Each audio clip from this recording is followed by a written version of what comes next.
Good morning and a very warm welcome to this session. This session is called Language Across the Curriculum and it is related to BES 124 of the course that you are doing as a student of our Bachelor in Education program. This topic is very interesting and my presentation is actually divided into two parts. In the first part, we will see how language is important for the comprehension and understanding of not only the language subjects but also the other subjects that are taught in the school. So language plays a very important role in the development of understanding, comprehension of subjects like science, mathematics, social sciences and so on and so forth. We will also be discussing the nature of language, how language is acquired, and in the second part I will be talking specifically about all those strategies through which a teacher can scaffold the understanding and development of language so that language becomes the vehicle for the content which is being taught in different subject areas at the school level. So let's start from the first slide itself. Here we can see that the first time when a language across the curriculum as a concept finds a mention in the National Curriculum Framework of 2005. The curriculum states that language as a constellation of skills cuts across school subjects and disciplines. Speech and listening, reading and writing are all generalized skills and children's mastery over them becomes the key factor affecting success at school. And that's why it's very important to view language education as everybody's concern at school and not as a responsibility of the language teacher alone. So basically the National Curriculum Framework emphasizes the importance played by language. Language is seen as a constellation of skills, as a group of skills, which are the skills that are being talked about here. We are talking about speaking, listening, reading and writing. And the NCF also states that these are all generalized skills, which means that they are not confined only to the language classroom. Language classroom means that they are not confined to the classrooms in which English or Hindi are being taught as a language. So these are generalized skills and these are cutting across all disciplines and school subjects. The second thing which is being emphasized over here is that language education is not confined to the language classroom. A science, a social science or mathematics class is a language class. Learning the subject means that we are learning the terminology, we are understanding the concepts and we are being able to discuss and write about them critically. So like I said earlier, the teacher has to view language education as something which also underlies the development of concepts, understanding of terminology and critical writing in subjects such as science, social science or mathematics. So therefore, language development or language education is not only the responsibility of the language teacher, but it also becomes the responsibility of subject teachers. Teachers who are teaching different subjects like maths, social sciences, science and so on and so forth. Let's now go to the next slide over here. Here we are looking at that how learning is a complex process and what role does language play in learning. Learning is a complex process. It involves discovery, collaboration and inquiry, and this is all facilitated by language. Language, should stop? Okay, sorry, there was a little interruption here. Let me go back again. Learning is a complex process of discovery, collaboration and inquiry, and it is facilitated by language. Language is a social and uniquely human means of representing, exploring and communicating meaning. Language is essential for forming interpersonal relationships, understanding social situations, extending experience, and reflecting on thought and action. So therefore, we can conclude that language is the primary basis of all communication and the primary instrument of thought. Let's reflect on this slide for a minute. When we are saying that learning is a complex process of discovery, when we discover, we think, we try to explore, we collaborate, we discuss with our peers, we discuss with the teachers, and all this happens in a language. Language facilitates these processes. So learning takes place because language facilitates all these processes through which learning takes place. Language is also social and uniquely human. It is a social and uniquely human means because human beings are endowed with what is called language acquisition device. This we have discussed in the course itself, and Chomsky has talked about LAD, how the presence of LAD is uniquely human, and language is used for social interaction. It is used for discussing, exploring, and communicating not only the construction of knowledge but also sharing, collaborating, presenting, explaining, describing to the peer group and to the teacher. So therefore, the importance of language is to be seen as it's being intrinsically related to acquisition of knowledge. Acquisition of knowledge or learning can take place and takes place only through language. Let's go on to the next slide here. What do we have here? We are again emphasizing the importance of language and learning. We are looking at how language and learning are related. Language is usually defined as a shared set of verbal codes. It is a set of rules which govern how we speak, what we speak, and so on and so forth. So it is a set of verbal codes, verbal and non-verbal codes also. It can be described as a generic communicative phenomena. It cuts across everything. It is generic. So whether we are in a formal situation, informal situation, whether we are talking to our peers, whether we are talking to our family, our parents, our friends, it is something which is generic, and it is a generic communicative phenomena cutting across all situations which involve communication. Teachers and students use spoken and written language to communicate with each other, to present tasks, engage in the learning process, present academic content, assess learning, display knowledge and skill, and have a discourse in the classroom. So there is a discourse which develops because of all these activities which take place in the classroom. Between the teachers and the students, language plays a very critical role through which the teacher can engage the students in the learning process. They are asked to present their academic content either individually or in groups and so on and so forth. And the teachers also assess the learning which depending on the tasks which the students have been asked to undertake. So language again plays a very critical role in the classroom life. Students learn language, they learn to read and write, which is also known as the academic written language. As you will appreciate, the language of school is a little different from the informal language or the language which is spoken at home with the family in an informal situation.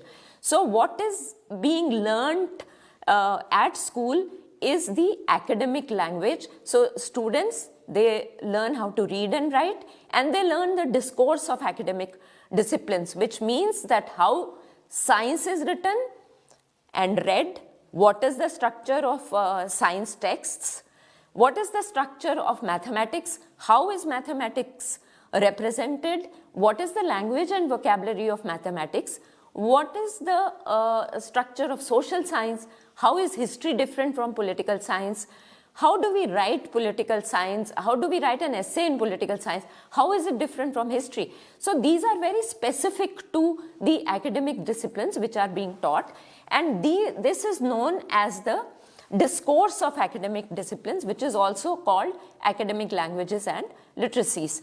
So both these things, the academic written language and the discourse of academic disciplines, it is important to understand when we are trying to relate language and education.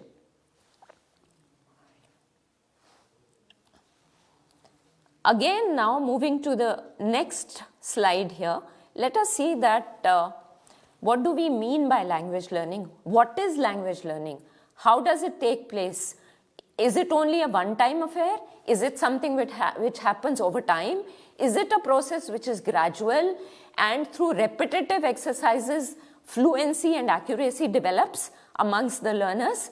So in this, we will be discussing about language development and acquisition and how teacher can play a role in the development of language. Language learning is an active process. It is not a one-time affair. It begins at birth and continues throughout life. Students learn language as they use it to communicate their thoughts, feelings and experiences with family members and friends and strive to make sense and order of their world. When they explore their surroundings, when they try to understand their world around them, when they try to make sense of their world, they use language to communicate the same through their thoughts and feelings and experiences to their family members, their friends, and in the classroom to their peers and the teacher. They may come to school speaking more than one language or learn another language in school. Now here, when we talk about this particular aspect, we are saying that it's quite possible that the mother tongue which is being used by the learner at home is at variance from the medium of instruction at school. But that doesn't mean that language development does not take place at school, or that doesn't mean that mother tongue acquisition which has happened, that cannot be transferred to the acquisition of another language. Another important thing to remember at this point is that most of us are not monolingual. In fact, most of us are bilingual and many of us are multilingual also. But this does not obstruct the language, the development of language which is being taught at school, or the language through which students have to learn different subjects or disciplines at school. In the early years, children develop a language informally.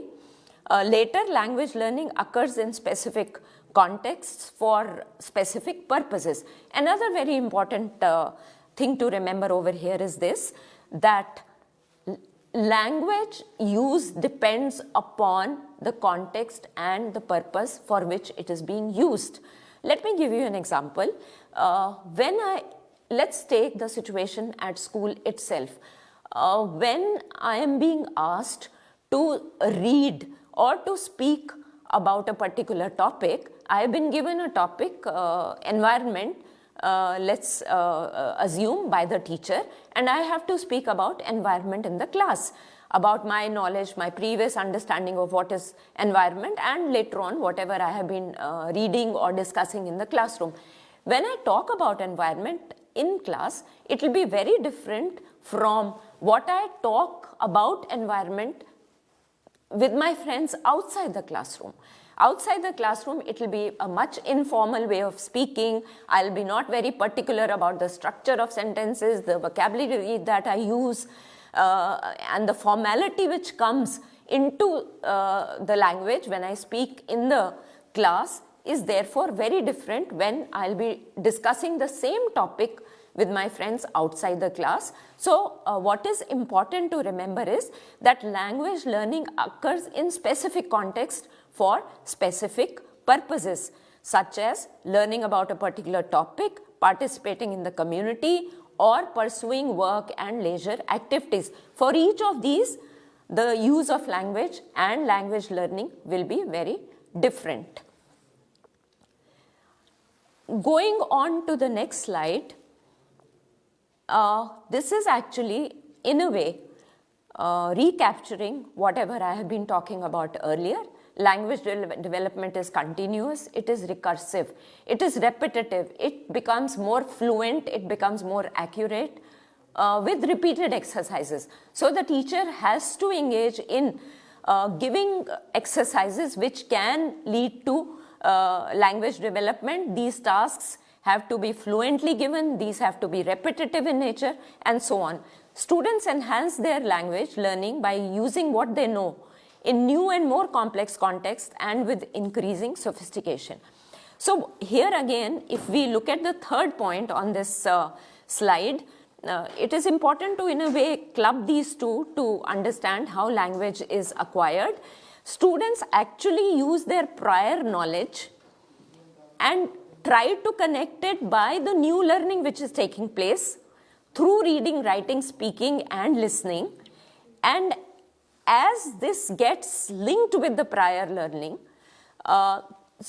learners incorporate the new learning into the language structures, and with increased use, with fluent use, they can then use this into more complex contexts and with increasing sophistication. So what is important is we have to go back to the prior learning. The students have to reflect and engage with their prior learning.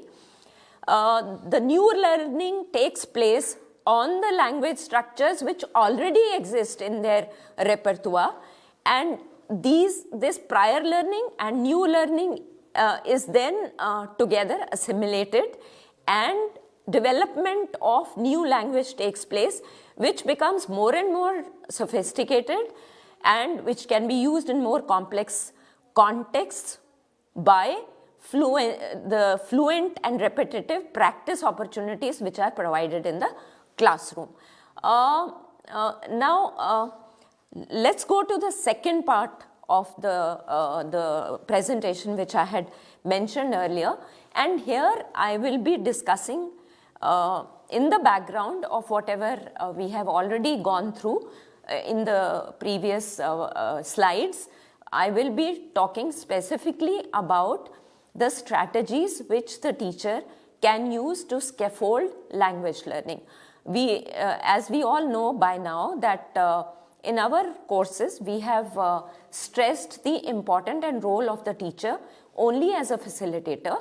We don't expect the teacher to become a disseminator of knowledge. We expect that the teacher will only facilitate learning which is already taking place through collaborative activities, through projects, through individual exercises and so on. So the teacher can only scaffold, can only provide support so that learning the language takes place in the four skills that I have already mentioned about. And once again I will say that these are the skills or the constellation of skills of listening, speaking, reading and writing. Mind you, these have to be taken together. These all develop simultaneously. So by giving tasks specific to each one of these skills, we can also observe that simultaneously the development of other language skills is also taking place. So just before we get into this, let me just take you to one important factor here.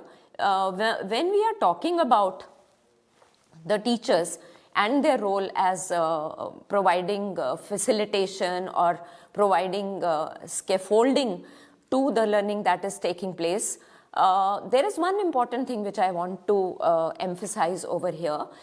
When I was discussing this language across the curriculum and the role of language in facilitating understanding of various disciplines, one thing which might have come to your mind is this: whose role is this to carry out in the school? Is it the language teacher who has to do this? Because after all these skills are primarily related with the language, and for instance, if the medium of communication is English in a particular school, then reading, writing, listening and speaking, the development of these skills does take place in the English subject, in the English classroom. So when we talk about language across the curriculum, is it the responsibility of the language teacher, the teacher who teaches English, or is it the responsibility of the subject teacher also? So here I think one important thing which I want to emphasize is that while it is the responsibility of both the teachers, the language teacher also as the subject teacher, it's important to emphasize that what the teachers actually need to know about the subject matter they teach, it actually extends beyond the specific topics of their curriculum. Just to give you an example, a history teacher needs content knowledge, no doubt about that. But the history teacher also must understand what history is, what is the nature of historical knowledge, and what it means to find out or know something about the past. So the history teacher should emphasize to the students the fact that understanding history is fundamentally teaching the students about interpretations and deductions. Why is it so important? Because if we talk about the historical knowledge, we will be able to discuss with the students what does historical knowledge mean. And I'll come to that later on. But here it is important that beyond the content, we also should know what is history, how it should be taught, what is the structure of history. Similarly, about science teaching, the science teacher should know about the concepts that the teacher is going to teach in the classroom. But at the same time, it is also important for the science teacher to know the nature of science. What is the nature of scientific knowledge? Is it about observation? Is it about discovery? Is it about looking at science or understanding science in the way that a scientist looks at it, or scientist goes about making discoveries or exploring or inquiry relating to process of inquiry and so on and so forth. And why is this important for a teacher to understand? I will come to that a little later. So just back to what we were discussing earlier, what is it that we were talking about here? We were talking about how teachers can scaffold language learning. Now, the first important thing, and which is again very generic, is that we need to develop the skills and competencies which are generic in nature and which will be applicable to all the disciplines, including mine if I am a history teacher or I am a science teacher. What are these generic skills? These are the generic skills of identification, selection, and integrated information connected with specific tasks and materials. Now, these are generic skills, but these are process skills, as you will observe.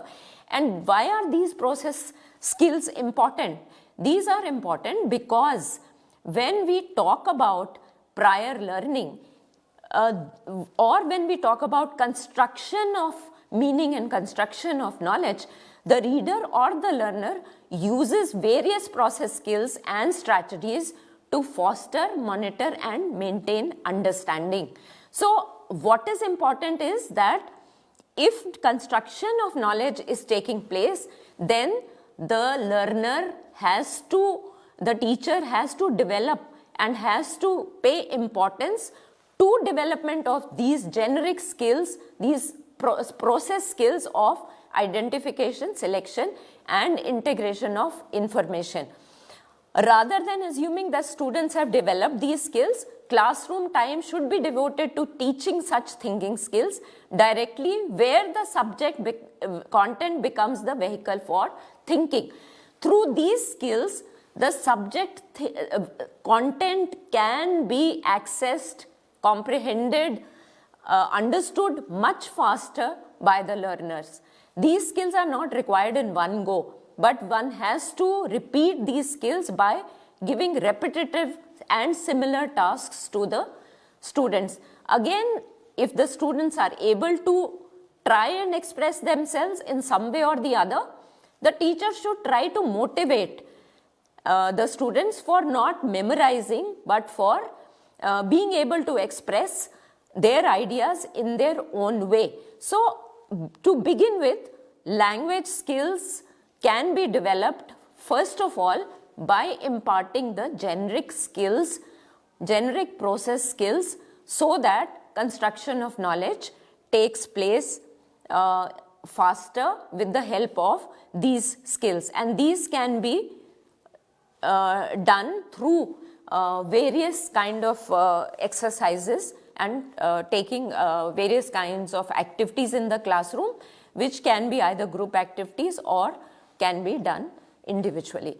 Coming specifically now to scaffolding language learning, here we will be talking more specifically about the disciplines we have in mind. There has to be first and foremost what is most important is there has to be a focus on subject-specific vocabulary. Subject-specific vocabulary can be of two types. It can be content obligatory, which means that it is a must to be done when related to a particular subject. For instance, while teaching volcanoes in a geography class, the content obligatory vocabulary would be words like magma, lava, erupt, core, force, melt, and so on and so forth. And there would also be linking devices such as therefore, as a result, and so on. The lava erupted as a result of heat or as a result of the tectonic shift which was taking place in the volcano. So therefore becomes a linking device, and the obligatory words in this context while we are teaching this particular topic would be magma, lava, and so on, like I have already said. There are also content compatible language vocabulary which describe a process and which link with the main content, which are first, then, after, that, and so on and so forth. So these are some of the things that have to be very carefully looked at when we are teaching our students the use of vocabulary. Let's go down to the different kind of vocabulary lists in, for instance, when we are teaching geography. Let's look at other content obligatory words in the vocabulary list of the discipline of geography. These would be atlas, climate, country, environment, erosion, estuary, features, infrastructure, landscape, mountain, migration, longitude, latitude, pollution, poverty, so on and so forth. Let's look at the history vocabulary list, for instance. Now, in the history vocabulary list, we are likely to find words like agricultural, artifacts, century, chronological, civilization, colonization, cultural, invasion, modern, nation, settlement, society, time, traitor, world, and so on and so forth. What will a mathematics vocabulary list look like? Words like addition, angle, amount, approximately, average, calculate, centimeter, circle, circumference, classify, cube, data, decimal, measure, meter, minus, multiplication, spatial, sphere, square, subtraction, and symmetrical are some of the vocabulary words which are likely to find place in the mathematics vocabulary list. So, why is it important that we teach these vocabulary words to our students while discussing or while transacting the content in different discipline areas?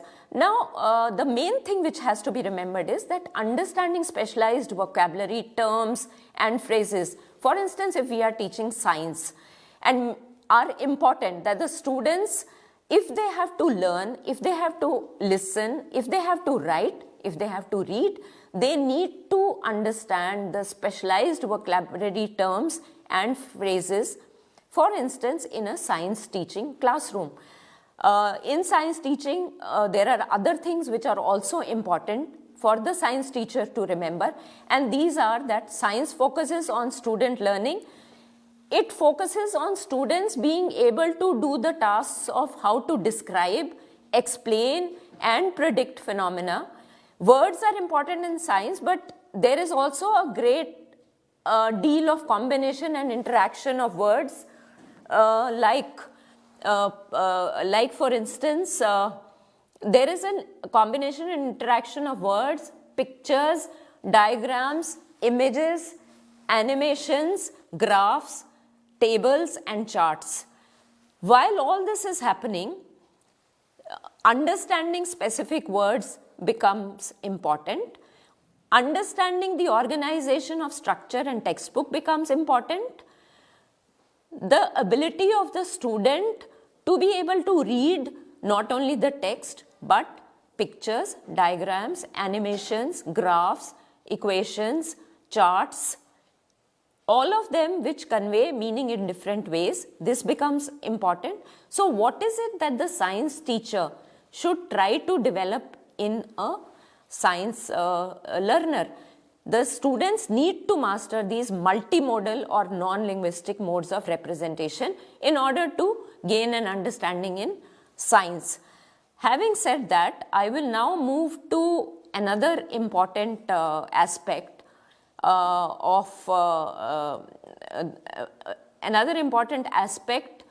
which is related to the scaffolding techniques of teaching language across the curriculum. I will go on now to how a concept map actually can be used for the development of these skills that one has been talking about.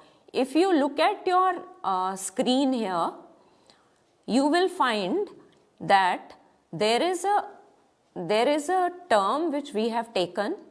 This is a term which relates to the discipline of economics. The concept has been selected as globalization, which has been kept at the center. There is a circle around it which embodies different terms such as economic, cultural, political, military, social, ideological, religious and environmental. What are we trying to do here? We are using the concept map for developing not only the vocabulary of the learners, but also giving them some kind of a cue as to what comes in the topic of globalization in case they are going to read the topic globalization or the chapter globalization. Here, this gives some kind of a framework of what they should expect while they are reading or while the teacher is going to discuss with them the concept of globalization. The use of concept maps is very important because it is not only used to learn vocabulary, but it is also used so that the students can organize their thoughts before reading or before trying to attend a lecture of the teacher. This concept map also is some kind of an advanced route or an advanced roadmap to a writing skill which can be developed by the teacher in the classroom. So concept maps are extremely important. They can be made in different ways. You can select the main concept here and then in a flowing hierarchy which can come at different levels. You can have different other concepts also. Then a flow chart can be made to establish the linkage which is there at different levels with the main concept which has been discussed through the concept map. So through a concept map, vocabulary, reading, writing are some of the skills which can be developed. So while all these skills are being developed, we are also focusing on the content of globalization. So what are we doing in the classroom by using this concept map? We are actually enabling the learner to understand the concept faster, better, construct meaning also, and also give her the opportunity to read, express and write her own views on the particular concept that has been taken in the concept map. So this is an extremely useful technique which is often used and which actually should be used not only by the language teacher but also by teachers for different discipline areas, be it globalization, be it science concepts also are very effectively communicated through the through concept maps. Let's look at the other strategy or the other technique that we are discussing over here. The other technique is analyzing specific subject word formation. What does it mean? We are here using prefixes and we are also using suffixes in order to construct words or in order to enable the learners to see how prefix can change meaning, or what is the meaning of the prefix when it is attached to a word, so that the learner at the time of coming across similar words can, from prior learning and from previous knowledge, try to connect it in different subjects. Some of the prefixes that I have are on the right side of your monitor. Here, if we look at one of the prefixes, let me take the example of post. Post means after. How can this word be used in different contexts? In literature, we can talk about postmodernism, we can talk about post-industrial, we can talk about post-colonization in history, and so on and so forth. Similarly, when we talk about homo, in science, homo sapiens, homogeneous, while reading political science or sociology, homo, what does it mean? It means same. So whether you suffix any other word before homo, the meaning will be something to do with same. So this is one of the ways in which prefixes can be used to develop vocabulary and to indicate what a particular what the meaning of a particular word might indicate. While this can be done, we can also use numeric prefixes like tri or quad. Tri means 3, bi means 2, triangle is in mathematics used quite often. Similarly, poly is many, polygon, polynomial, then macro, micro, these are some of the prefixes. Like I said, we can use numeric prefixes as well. So there are different ways in which vocabulary can be built in specific subjects by use of prefixes. This is a very easy way, and the students also find it absolutely easy and interesting. In fact, this can be used even as a game in the classroom, and you will find that the learners really do get interested in these kind of exercises. Similarly, suffixes can be also used. Let's look at the table on the right hand side. What have we done here? We are talking about the suffix able or able. What does it mean? It means capable or worthy of or tending to. What are the examples? Flammable, discernible, culpable. Similarly, AL is a suffix that can be used in educational. What does AL as a suffix mean? It means having the quality of. Education, al. Something which has the quality of education is called educational. Historical, history, al. Something which is telling us about the quality of history is historical. It has the characteristics of history. Similarly, AN as a suffix is used in agrarian, simian, human. ANT, ant. What does it mean? Performing or being. Important, insistent, independent. Independent, doing something independently. Important, again, something which has the quality of being important. So, in this way, we can actually use prefixes and suffixes to develop and acquire specific words, specific vocabulary in different subjects. Let's come to another thing, another important, very important area here, and here I'll be talking about developing an ability to focus on the structure of texts. Now, this is an important thing, and what is important to understand as language teachers, not only as language teachers but also as subject teachers, is that we have to understand that there is a structure of text, that the texts have different structures, and we have to develop in our students the ability to focus on the structure of texts. What is it meant when we are talking, when we say that there is a structure of text? Texts are normally organized and arranged by the authors, by the writers in a particular manner. There are different ways to organize a text. What are the different ways? I will talk about it later. But at the same time, let us try to understand that first and foremost, why is it important to understand the features of a text? There are different features of a text type, and how text and information is organized and arranged, that leads to a better comprehension and understanding, leading to learning. So understanding the feature of text facilitates learning. When a student is able to understand text at a deeper level, what does it mean by a deeper level?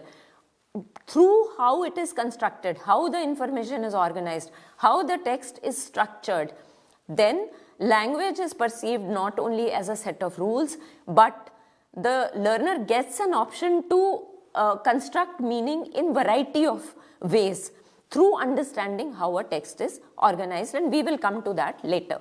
Students can also participate by looking at the structure of the text.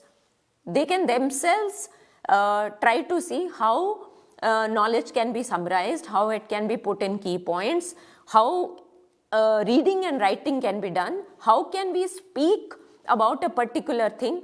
Like for instance, why should I speak about science in a different way than speaking in history? One has to understand how information is organized in history, in science, so that we are able to perceive language in the way that information is organized in that particular subject area. We will talk about it in greater details. The first one on your screen is about the chronological or the sequential arrangement of the text. But before that, let me just go on to another important thing over here. In general, when we are talking about the common structures, without getting into the first one, just a cursory kind of a glance or a cursory kind of a go through about the common text structures and where do they occur. The first one, even though it is chronological, chronological texts actually are important because they organize events in the order they have happened. The events, when they occur in a particular manner, is how it is arranged chronologically. Chronology means first, then, later, second, third, fourth. So in an order in which events occur, the texts are written in that chronological order. So events and happenings, when they are organized in the way the occurrences have taken place, this is known as a organization of a text chronologically. Where do we find these kind of texts? These kind of texts come in the textbooks of history, or in the textbooks of literature, or in descriptive writings. So this is the chronological order of texts. There are critical words which are used: first, second, before, after, finally, then, earlier, next. These are the linking words which are used in this particular type of a text. And like I said earlier, chronology means sequence, following the sequences. The next one is the order of organizing a text in a cause and effect manner.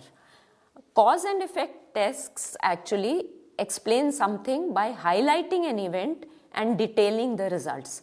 Science and history texts often use these structures. The keywords that one has to look for here are because, therefore, and why.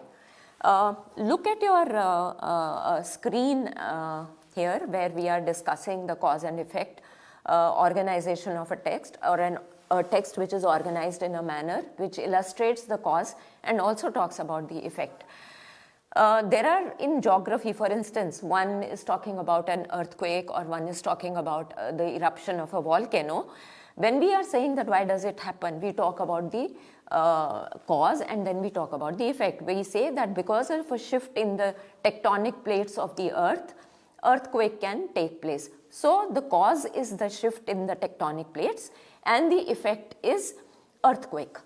Similarly, let's go to the one example from science. Photosynthesis. manufacturing of food by the plants. How does it happen? Why does it happen? Because of the factor or the role which sun and light play in the manufacture of food as far as the plants are concerned. Similarly, when we are talking about an apple turning brown, we talk about a reaction which has happened in chemistry. So it turned brown because of something which has happened. The cause is there and the effect is there. So we can say that in science subjects specifically, but also in geography and also in history, we find that there is a cause and effect explanation. How does it occur in history? Why, for instance, if we are trying to understand why did the British come to India, the British came to India because of certain political happenings which were going on in the country. How did they come? Why did they come? They came as an economic company, as a trading company. And what was the effect? They then became a political power. They became colonizers and they started ruling the country. How did what was the cause of the national movement? What was the cause of independence? How did it happen? It happened through a series of events like mobilization of people and other strategies, and the effect was independence. So in history, in science and in social sciences like geography and so on and so forth, we find the use of cause and effect. The structures are organized along cause and effect relationship. Then there are other things here. We will be talking about problem and solution in this, compare and contrast, and we'll be talking about descriptions. Problem and solution texts begin by laying out an issue and then explaining how to solve or rectify it.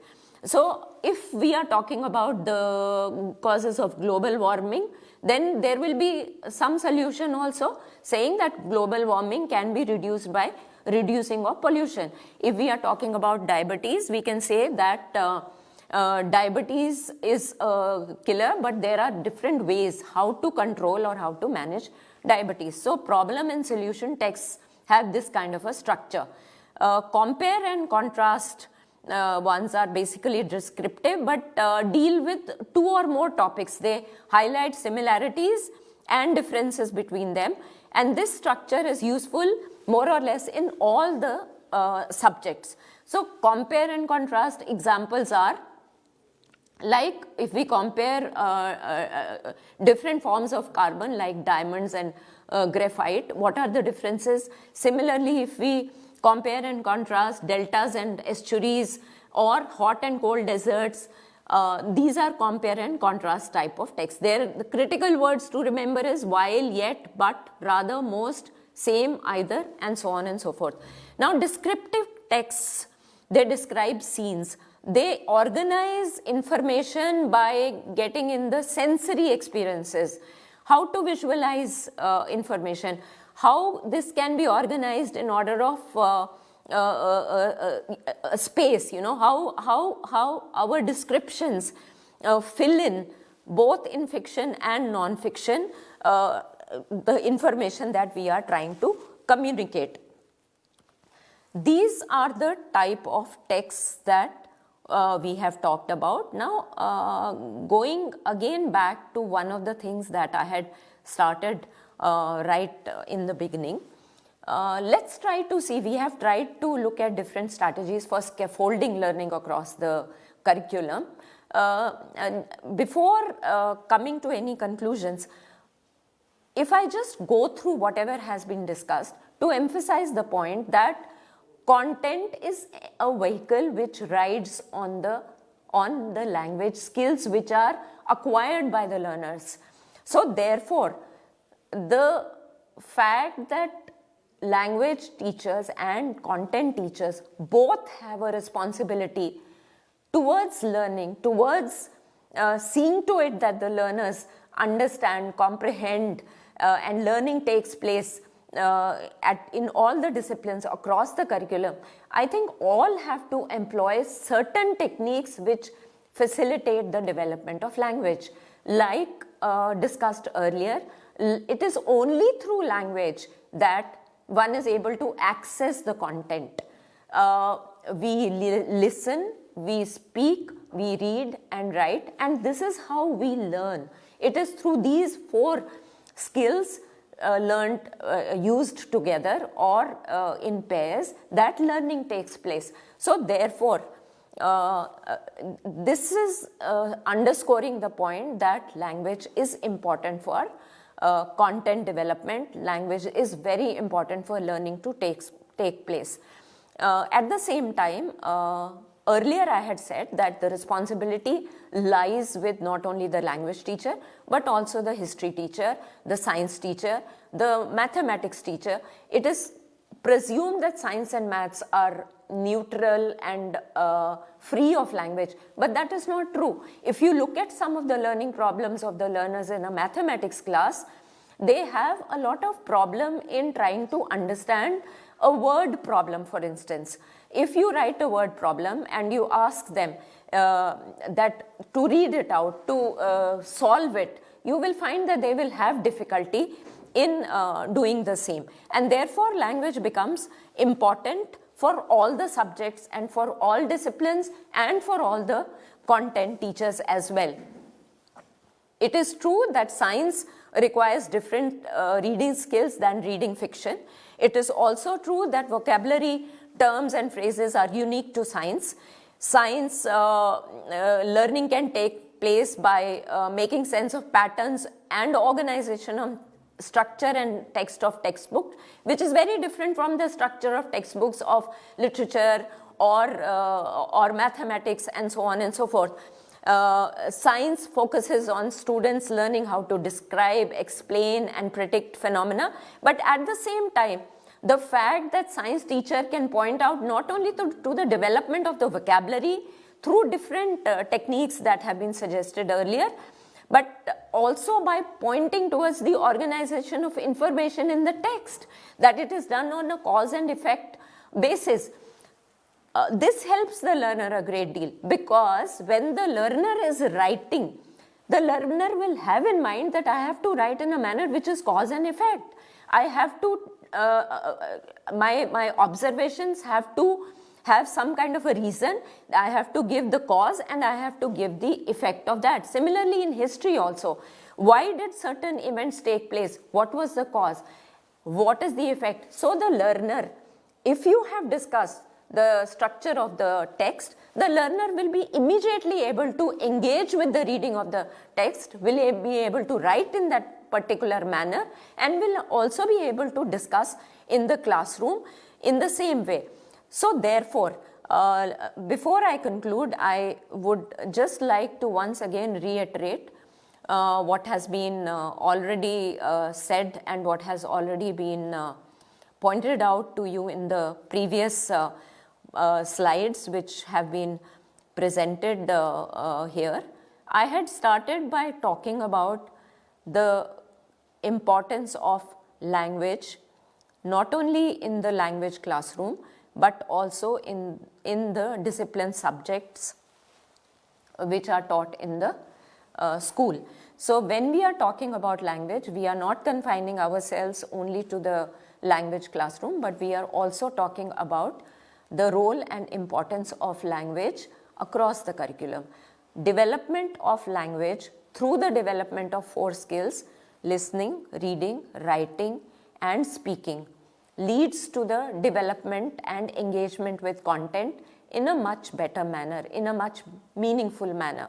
So therefore, the responsibility of development of these 4 skills is not the responsibility alone of the subject teacher, but also becomes the responsibility of the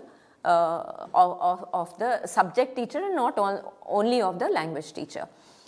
Second part of the presentation had very specifically outlined some of the strategies which can be used by the teacher to scaffold language development.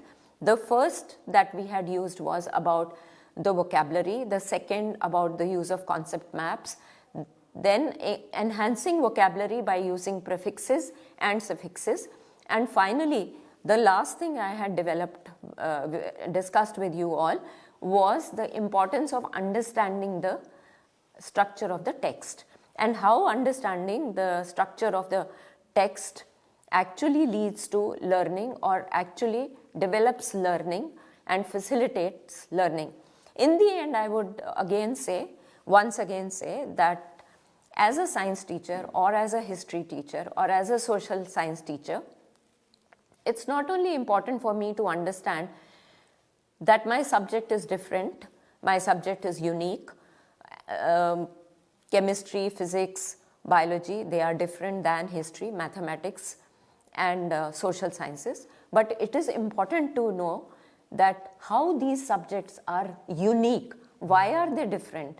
Why are they not? Why is science different than mathematics? For this, it's the responsibility of the teacher to delve deep into how science, how information and knowledge in science is organized, what are the specific vocabularies or obligatory, mandatory content terms and vocabulary words which are integral to science. What are those words? Why is it that these are only integral to science and not to history? Has it got anything to do with the process of scientific knowledge or how science learning takes place? What are the different types of multimodal learning that is important in science but may not be so important in English?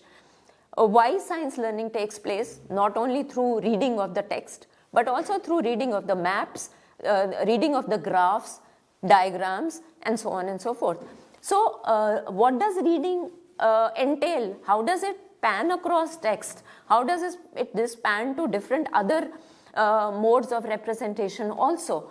So as a teacher in a particular discipline, it is my responsibility to make development of language important, not because we are talking about language as something which is not used or which is not important, but to remember that content learning only can take place through the development of learning of language, and that is through the learning of the 4 skills that I have talked about. Thank you very much, and I hope that this rather tough topic of language across the curriculum has been made a bit easy through the presentation and discussion in this session. Thanks once again.